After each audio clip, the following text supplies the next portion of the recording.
So ito na po yung pinunla namin na talong. Ready na siya itanim. So ang yun na namin itanim ito yung mga malaki lang muna kasi hindi naman lahat malaki. So kunin namin itong malaki, itanim namin. So ano pang inantay? Let's go!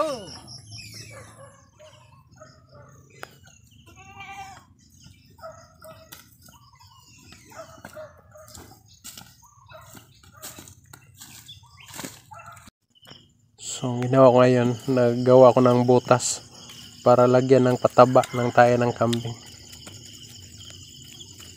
So pag nakita mo yung kahoy na yan, may dala ko ng kahoy yan. Sinukat ko yan para equal talaga yung interval sa pagtanim namin ng talong. Saka yung sukat niyan 1 meter.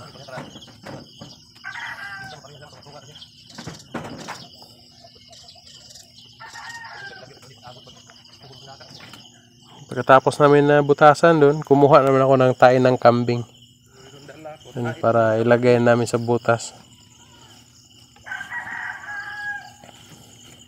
Tapos lang namin naglagay ng butas para lagay ng tae ng kambing. Isa namin lagyan.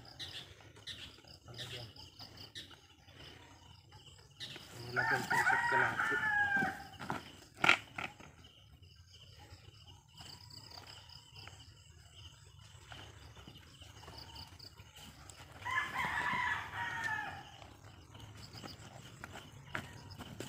Lagyan natin ang pangpataba. Ang teknik, ang kining baldi tunga para mabutang ka diha, just bigas mabutang na sa kanya, alsa na sad ba? Para paspas ang trabaho ba? Wala tunga butang.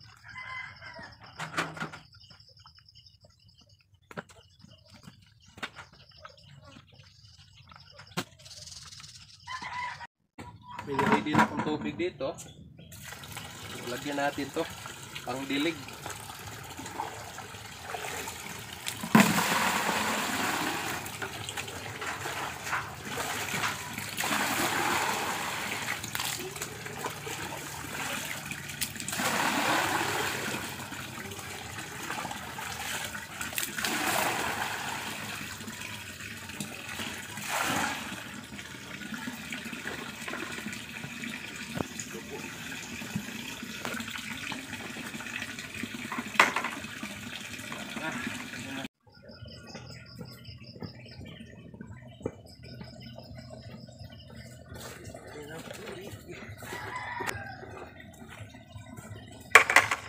Start na tayo magtanim ng talong.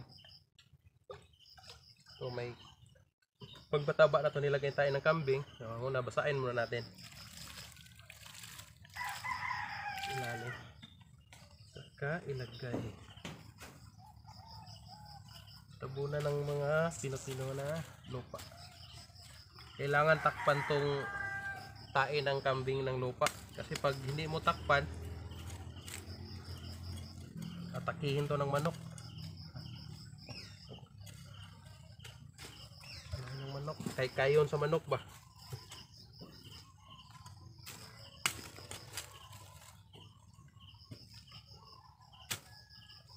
Tapos tulig na tayo. Ito natin ng konti para isa't kalahati. Yan.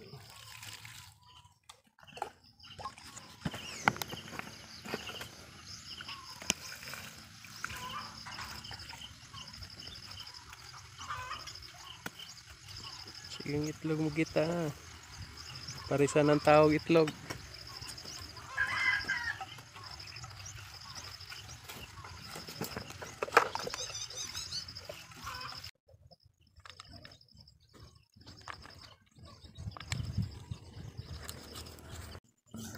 Pagkatapos namin natanim yung 2 tudling, kumuha ko ng bani ng saging para matakpan namin na lahat namin natanim.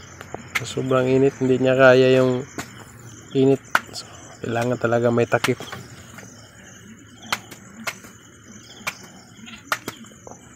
White dito. Tapos na tayong nag pata-pata.